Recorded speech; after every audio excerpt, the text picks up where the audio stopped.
తలనేని విశ్వేశ్వరరావు ఆంధ్రప్రదేశ్ ముఖ్యమంత్రి చంద్రబాబు నాయుడు గారిని Singapore investment and trade minister కలిశారు. ఆ సందర్భంగా అమరావతి నిర్మాణంలో భాగస్వాములు కావాలని చెప్పి చంద్రబాబు నాయుడు గారు రిక్వెస్ట్ చేశారు.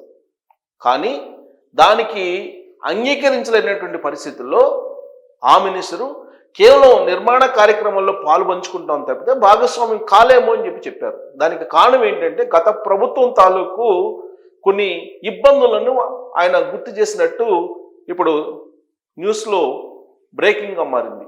కోర్ క్యాపిటల్ ఏరియాలో నిర్మాణాలను చేపట్టాలంటే 143 కోట్ల రూపాయలను గత ప్రభుత్వం డిమాండ్ చేసింది అనేటువంటి విషయాన్ని ఆయన గుర్తు చేసినటువంటి అంశం ఇప్పుడు పెద్ద బ్రేకింగ్ న్యూస్గా మారింది. అందుకే నేరుగా మేము భాగస్వామ్యం కాలేము అమరావతి నిర్మాణంలో, పునర్నిర్మాణంలో, కానీ కొన్ని నిర్మాణాల విషయంలో మాత్రం సహకారం అందిస్తామని చెప్పి చంద్రబాబు నాయుడు గారికి హామీ ఇచ్చారు అనేది తెలుస్తుంది. సో సింగపూర్ పర్యటన 5 రోజులు చంద్రబాబు నాయుడు గారిది. ఇప్పటికీ అనేక మంది పారిశ్రామికవేత్తలని, వ్యాపారవేత్తలని, వాణిజ్యవేత్తలని, ఎన్ఆర్ఐలని ఆయన కలుసుకున్నారు. అనేక మందితోటి ఒప్పందాలు చేసుకోవడానికి అంగీకారం కుదుర్చుకున్నారు ఆయన. రాబోయేటువంటి రోజుల్లో డిఫెన్స్లో కానీ, అలాగే ఏరోస్పేస్, గ్రీన్ ఎనర్జీ, ఎడ్యుకేషన్ ఇలాంటి వాటిల్లో సింగపూర్కు సంబంధించినటువంటి కంపెనీల కీలక భాగస్వామ్యం కాబోతూ ఉన్నాయి. విశాఖపట్నానికి గ్రీన్ ఎనర్జీకి సంబంధించినటువంటి ఇండస్ట్రీ రాబోతుంది సింగపూర్ నుంచి. అలాగే ఎలక్ట్రానిక్స్కి సంబంధించి పెట్టుబడులు పెట్టడానికి సిద్ధమవుతూ ఉన్నారు. పెట్టుబడులు పెట్టడానికి పారిశ్రామికవేత్తలు అయితే ముందుకు వస్తున్నారు, కానీ అమరావతి నిర్మాణంలో భాగస్వాములు కావడానికి మాత్రం ధైర్యం చేయలేకపోతున్నారు. గతం తాలూకు అనుభవాలని వాళ్ళు గుర్తు చేసుకుంటూ ఉన్నారు. అక్కడ trade and investment minister Chandrababu Naidu గారితో భేటీ అయినటువంటి క్రమంలో సుదీర్ఘమైనటువంటి చర్చలు జరిగాయి వాళ్ళిద్దరి మధ్య.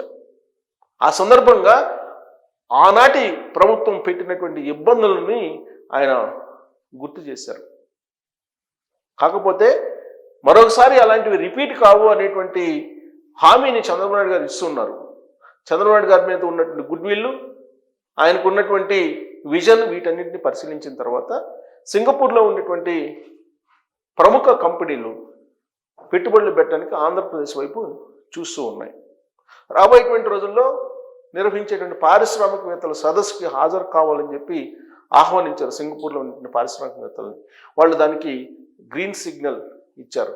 సో సింగపూర్లో మినిస్టర్ని కలిసిన తర్వాత కొన్ని ఒప్పందాలు కూడా చేసుకున్నారు. దానికి సంబంధించిన వివరాలని అఫీషియల్గానే ప్రభుత్వం విడుదల చేసింది. దానికి సంబంధించి కొన్ని వివరాలను మీకు తెలియజేసే ప్రయత్నం చేస్తాను.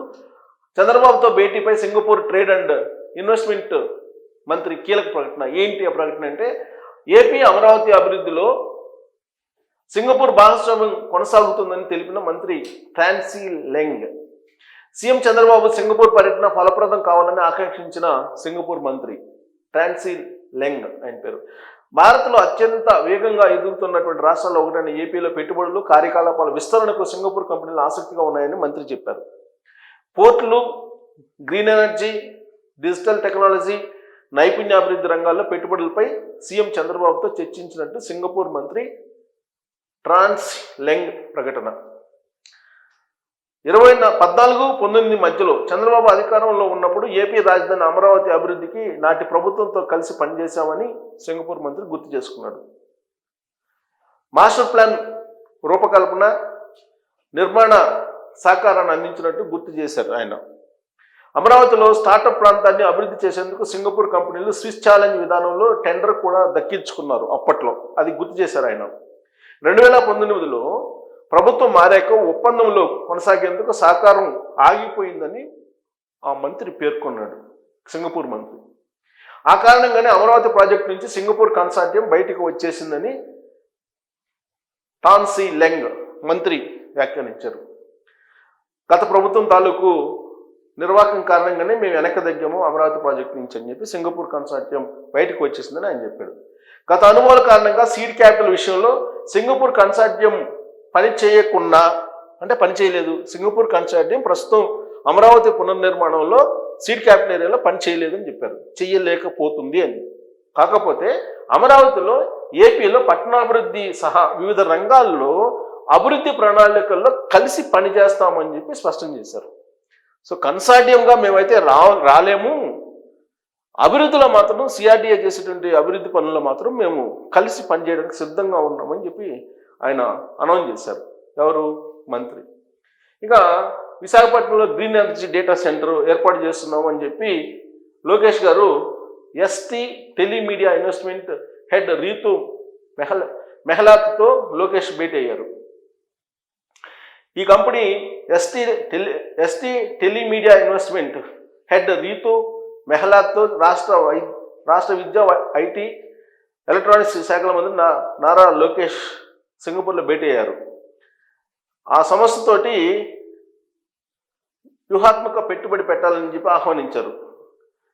Communications, media, data centre, infrastructure టెక్నాలజీలో ప్రపంచవ్యాప్తంగా పోర్ట్ఫోలియోను కలిగి ఉంది ఈ సంస్థ. సో కాబట్టి భారత్లో కార్యకలాపాలను రెట్టింపు చేయాలని భావిస్తున్నందున డేటా సిటీగా ఆవిష్కృతమవుతున్న వైజాగ్లో ఈ టెలిమీడియా గ్రీన్ ఎనర్జీ సెంటర్ ఏర్పాటు చేయండి అని చెప్పి ఆయన చెప్తే దానికి సుముఖత వ్యక్తం చేసినట్టు తెలుస్తుంది. సో కాబట్టి విశాఖపట్నంలో రాబోయేటువంటి రోజుల్లో Telemedia green energy data centre ఏర్పడబోతుంది.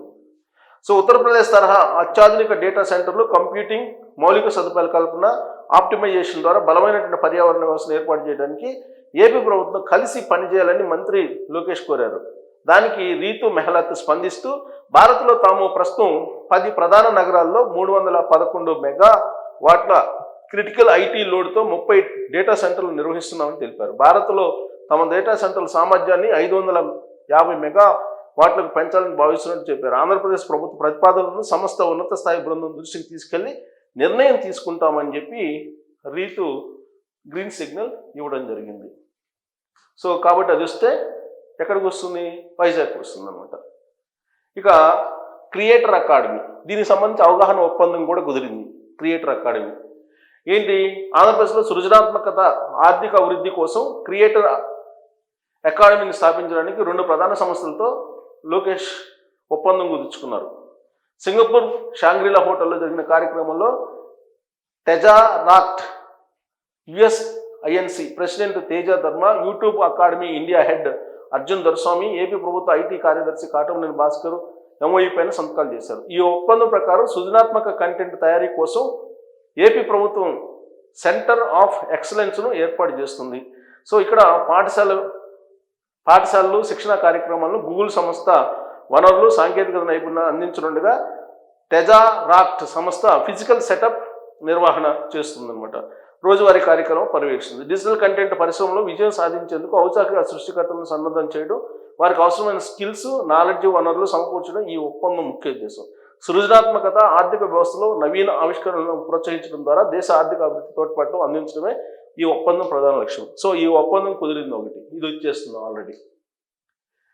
Already సుర్బానా Zhurong తోటి ఒప్పందం కుదుర్చుకుంది ఇళ్ల నిర్మాణాలకు సంబంధించి. సో ఇలా కీలకమైనటువంటి ఒప్పందాలు, అలాగే సింగపూర్ మంత్రిని కలవటం, పునర్నిర్మాణంలో, అమరావతి పునర్నిర్మాణంలో వాళ్ళని భాగస్వాములు చేసేలాగా చంద్రబాబు నాయుడు గారు ఒప్పించగలిగారు. నేరుగా కన్సార్డియం ఈసారి అమరావతి పునర్నిర్మాణంలో పాల్పంచుకోలేకపోయినప్పటికీ, భాగస్వామ్యం కాలేకపోయినప్పటికీ, సిఆర్డీఏ చేపట్టేటువంటి నిర్మాణ పనుల్లో మాత్రం ఎంతో కొంత పార్టిసిపేషన్ ఉంటుంది, సహకారం ఉంటుంది అని మాత్రం Singapore trade and investment minister హామీ ఇచ్చారు. ఇదంతా కూడా చంద్రబాబు నాయుడు గారి గుడ్ విల్ అది మాత్రమే చూసి పాజిటివ్గా ఆయన స్పందించారు. మరి ఈ ఒప్పందాలు, సింగపూర్ మంత్రి చేసినటువంటి వ్యాఖ్యానం అంటే ఆ రోజు కన్సార్డియం నుంచి తప్పుకున్నాం మేము, కన్సార్డియం తప్పుకోవడానికి సీడ్ క్యాపిటల్ ఏరియాలో నిర్మాణాలు చేయాలంటే 143 కోట్ల రూపాయలు మీరు కప్పం కట్టాల్సింది అని చెప్పి ఆ రోజున ప్రభుత్వం చెప్పిందని చెప్పి ఆయన ఏదైతే వ్యాఖ్యానించారో దాని మీద మీరు కామెంట్ చేయొచ్చు. Thank you.